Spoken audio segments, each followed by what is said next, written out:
কেমন আছেন সবাই? আশা করি ভালো আছেন। সবাইকে স্বাগতম আমার চ্যানেল জুয়েলারি অরাতে।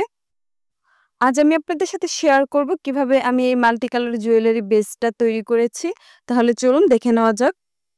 এই বেসটা তৈরি করার জন্য লাগবে আমাদের লাচ্ছি সুতা। এই লাচ্ছি সুতাগুলো আপনারা যেকোনো লেসের দোকানে পেয়ে যাবেন। আমি লাচ্ছি সুতাটাকে ডাবল করে নিয়েছি। তারপর আমি নিয়ে নিচ্ছি একটি মিরর। মিরর আমি আটকানোর জন্য ফ্যাব্রিক গ্লু ইউজ করেছি। গ্লুটা ভালোভাবে শুকিয়ে যাবার পরে তারপরে কাজ শুরু করবেন। এতে দেখা যাবে আ আপনাদের কাজ করতেও সুবিধা হবে। আর মিররটাও বারবার এদিক ওদিক সরে যাবে না। এই সেলাইটাতে আমার বলে বোঝানোর মতন কিছুই নেই। আপনারা দেখে তারপরে বুঝে নিন আমি কিভাবে সেলাই করছি।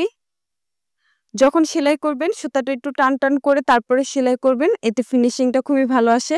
আর আপনারা যদি টান করে না সেলাই করেন তাহলে দেখা যাবে যে সুতাটা ঢিলা হয়ে থাকার কারণে কাজের যে ফিনিশিংটা ওটা ভালো আসবে না।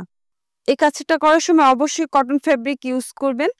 এতে আপনাদের যে কাজের ফিনিশিংটা খুব ভালো আসবে। আর যখন হ্যান্ডমেড জুয়েলারিটা তৈরি করবেন ওটাও খুব ভালো হবে। যেহেতু আমরা ফ্যাব্রিক গ্লু ইউজ করি, ফ্যাব্রিক গ্লুটা কটন ফ্যাব্রিক্সে খুব ভালো করে আটকায়। কিন্তু অন্যান্য কাপড়ে তেমন একটা ভালোভাবে আটকাতে চায় না। তাই আপনারা অবশ্যই যে কটন ফ্যাব্রিক্স আছে ওগুলোর মধ্যেই এই বেসটা তৈরি করার চেষ্টা করবেন। এই হ্যান্ডমেড বেসগুলো দিয়ে আপনারা কানের দুল, গলার চোকার, আংটি, টিকলি বিভিন্ন ধরনের জিনিস বানাতে পারবেন বা একটা সেট মিলিয়েও দেখা যাচ্ছে জুয়েলারি তৈরি করে ফেলতে পারবেন। দেখেই বোঝা যাচ্ছে এটা বানানো কতটা সহজ।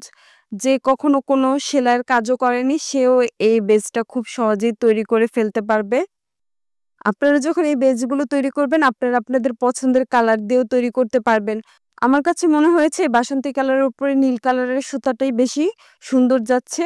তাই আমি এই কালারটাই দিয়েছি। অফ ক্যামেরায় আমি বাকি সেলাইটাও একইভাবে করে নিয়েছি। আর যখন সুতাটা শেষ হয়ে যাবে তখন আমি দেখিয়ে দিচ্ছি পেছনের সাইডে কিভাবে সুতাটা ভালোভাবে গিঁট দিয়ে নিবেন। আর আমার দেখানো পদ্ধতিতেই গিঁট দিবেন। দেখা যাবে তাহলে সুতাটা অনেক টেকসই হয়ে আটকে থাকবে। তারপর আমি নিয়ে নিয়েছি গোলাপি কালার সুতা। নীল কালারের সাথে আমার মনে হয়েছে গোলাপি কালার সুতাটার কম্বিনেশন খুব ভালো যাচ্ছে। তাই আমি গোলাপি কালার সুতাটাই ব্যবহার করেছি। নিজের হাতের তৈরি জিনিসের কিন্তু আনন্দই আলাদা। যখন আপনারা নিজেদের তৈরি জুয়েলারিগুলো পরবেন দেখবেন আপনাদের খুবই ভালো লাগবে। আমার এই জুয়েলারি বেস রিলেটেড যদি কোনো প্রশ্ন থাকে অবশ্যই আমাকে কমেন্ট করে জানাতে ভুলবেন না। কথা বলতে আমার জুয়েলারির বেসটা তৈরি করা শেষ। আমার জুয়েলারির বেসটা আপনাদের কেমন লেগেছে অবশ্যই আমাকে কমেন্ট করে জানাবেন। ভিডিওটি শেষ পর্যন্ত দেখার জন্য সবাইকে অসংখ্য ধন্যবাদ।